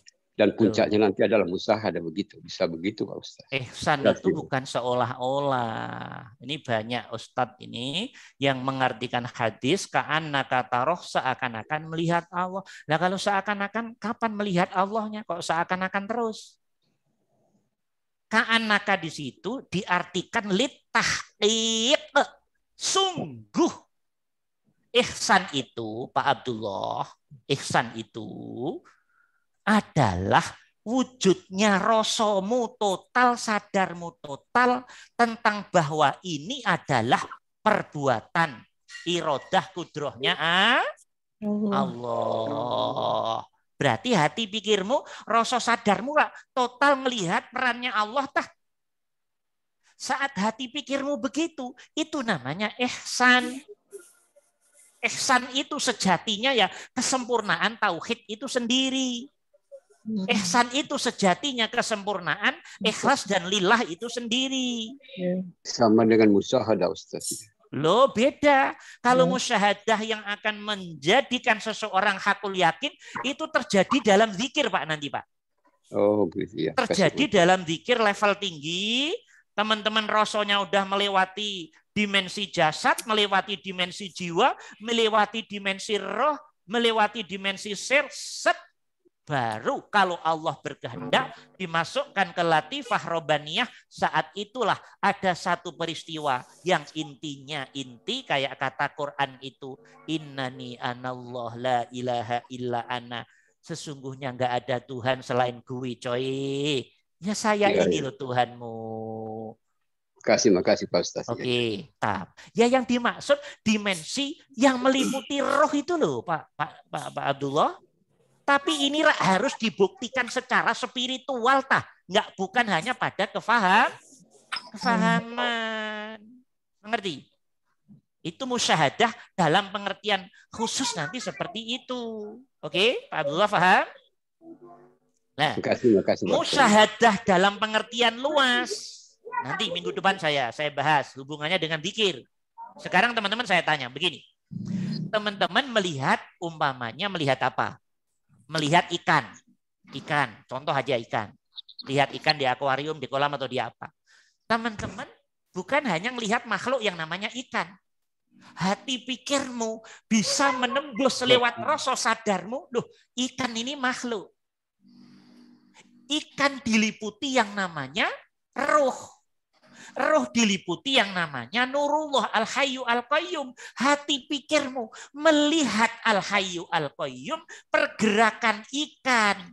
Semua hal yang berlaku pada ikan, hakikatnya, irodah kudrohnya, Al-Hayyu Al-Qayyum pada ikan itu. Hatimu, pikirmu melihat Al-Hayyu Al-Qayyum yang meliputi ikan itu, dan ikannya sudah hilang karena kelihatan di hati dan pikiranmu kekuatan kuatnya melihat gerak-gerik Nurullah yang berirodah, yang berkudrah dengan atas ikan tadi. Jadi dirimu melihat ikan tapi menyaksikan fakta irodah kudrahnya Allah. Berarti hatimu menyaksikan Allah apa tidak dengan ikan tadi? Menyaksikan. Syahadah dalam pengertian hati yang sudah paham Allah. Sekarang pertanyaannya, bagian manakah di alam semesta ini yang tidak dikuasai Allah? Ada apa tidak? Tidak ada. Arti orang yang sudah paham, masang rasa, masang kesadaran, bisa nggak ketemu Allah lewat apapun? Bisa. Nah, itu tandanya teman-teman sudah mulai paham Allah, sudah mulai ngerti Allah. Itulah yang dimaksud ayat wa kanallahu bikulli syai'in muhit. Dan adalah Allah Al-Hayyu Al-Qayyum Al-Khaliq, pemilik 99 Asmaul Husna, meliputi setiap sesuatu. Hatimu duduk di situ. Dan lewat rasa sadarmu menyaksikan gerak-gerik iradah kudrah Allah yang terjadi pada makhluknya. Tanda dirimu sudah mulai ngerti Allah. Mulai kenal Allah. Mulai faham Allah. Mulai semua yang kamu lihat, yang kamu dengar, yang kamu raba, sudah menghantarkan kepada kesadaran dan rasa Al-Hayyu Al-Qayyum. Ini kalau sudah sampai begini nih teman-teman, mati aman itu. Teman-teman mati udah aman. Dijamin aman oleh Allah. Karena dirimu termasuk kegolong orang yang sudah mengerti, memahami, sudah kenal Tuhannya. Melihat kodok, melihat cicak, melihat angin, melihat air, semuanya masuk ke zona kesadaran Al-Hayyu Al-Qayyum. Melihat gunung meletus, melihat apa? Oke. Melihat kilat, dengar suara geledek, hatimu, pikiranmu ngomong lewat rasa sadarnya. Itu di situ peliputan Engkau ya Allah. Oke. Mau tanya dong, Ustaz. Bisa dimengerti? Kalau sudah sampai sini, itu hatinya sudah mulai excellent. Sudah mulai, mohon maaf, rahasianya Allah sudah mulai dibuka oleh Allah pelan-pelan pada dirimu. Itulah sejatinya, ya suhud. Suhud itu hatimu, pikiranmu bisa menyaksikan Allah lewat makhluknya. Dengan rasa kesadarannya, melihat Al-Hayyu Al-Qayyum yang meliputi makhluknya, yang menguasai makhluknya, tidak hanya berhenti makhluknya. Yang baru berhenti pada makhluknya, itulah namanya buta mata hati. Paham ini? Satu lagi, mau tanya. Ya, kenapa? Tentang ini, Allah itu adalah Nurullah, Nur Muhammad, Nur Insan. Ya. Nah, yang dimaksud ketiga itu apa ya, Ustaz? Ini panjang loh kalau diterangin ya. Nggak bisa, ini tinggal berapa menit ini. Nanti tambah kacau. Kapan-kapan aja lah. Ini nanti kita ke depan akan ngerti sendiri kok kalau sudah paham materi yang akan kita jelaskan ini sebetulnya. Ya, nanti ke depan akan dibahas, ya. Nggak bisa dibahas singkat, nggak bisa. Nanti tambah sesat semua, repot nanti. Ya, pokoknya teman-teman tuh intinya gitu aja loh. Menyadari jasad itu di dalamnya ada jiwa. Jiwa itu ada hati, ada akal. Jiwa diliputi roh, gitu lah. Roh diliputi nurullah. Nurullah itu ya hakikat zatnya Allah itu. Hatimu duduk di situ aja udah aman, nyaman, adem, ayem, tentrem. Nurullah itu nurnya Allah, hakikat zat, tapi kan nggak bisa dibahas toh? Iya. Iya. Kita yakini doang toh? Nah, Nurullah meliputi roh. Nah, roh ini kan pancaran dari Nur Muhammad toh? Iya. Hadis bilang begitu toh? Nah, Nur Muhammad keluar jadi namanya jasad. Dalam konteks yang kasar namanya makhluk secara umum. Dalam konteks kita namanya jasad. Seperti itu lapisan-lapisan tubuh kita, teman-teman. Jasad, jiwa yang diliputi roh, roh diliputi nurullah. Itulah makna wa kanallahu bikulli syai'in muhit. Tinggal teman-teman duduk di hati dan pikiran di situ. Oke, paham ya, Bu Eli ya? Iya. Ada yang sedikit tidak jelas tadi, Pak Kiai. Kenapa? Ada sedikit yang tidak jelas tadi. Yang mana? Dari awal, Pak Kiai selalu membahas tentang masalah rasa itu, hati, benar. atau ruh, selalu bersamaan dengan sadar. Kita sudah paham sadar itu siapa, dari mana, kata lainnya apa. Iya. Tadi teman-teman sudah membahas juga menanyakan tentang persoalan mati.